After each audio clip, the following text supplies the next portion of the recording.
Les élus, parce qu'ils sont pas tous comme ça. Non, je le dis toujours, hein, c'est important, tous les élus sont pas pourris.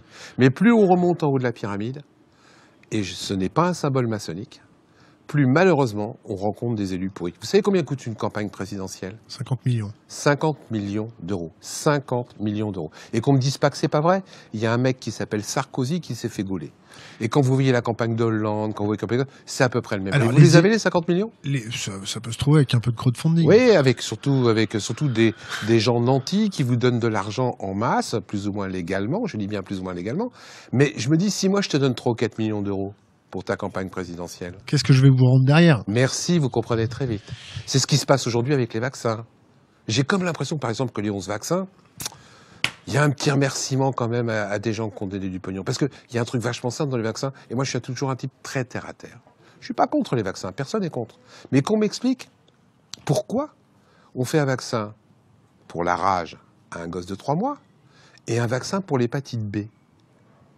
L'hépatite B, c'est le sang et le sexe. À 3 mois, vous pensez vraiment que sexuellement, un gosse de 3 mois, il a besoin d'un vaccin pour l'hépatite B? Eh bien, on vous le fait quand même. Mais c'est vachement génial de le faire à 3 mois. Parce que ça veut dire qu'à 11 ans, il va falloir faire des rappels. Gling, gling. C'est pas au bénéfice des gens.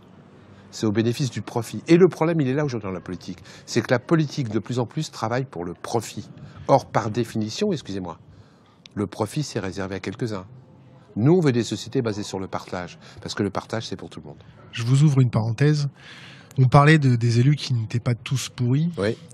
Il y en a. Ces élus, ils voient bien. Oui, mais ils se font virer. Ils se font virer. Quand t'es pas dans le Ou mood, ils ferment leur gueule.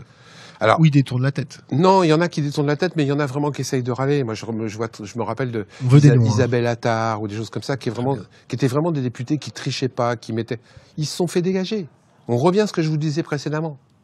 Malheureusement, les gens sont dans l'apparence. Un élu intègre, c'est pas le mec qui est forcément sur tous les plateaux de télé. C'est quelqu'un qui bosse. C'est quelqu'un qui fait vraiment son boulot. C'est quelqu'un qui râle, qui fait des rapports. Celui-là, on vote pas pour lui. Ou pour elle. Isabelle Attard, elle s'est fait dégager au premier tour.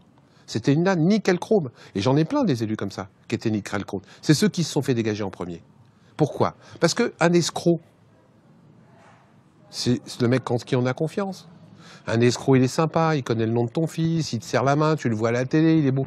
C'est malheureusement pour lui que tu votes en premier. Un type qui sait beaucoup communiquer. Ça me rappelle quelqu'un. Merde, comment il s'appelle?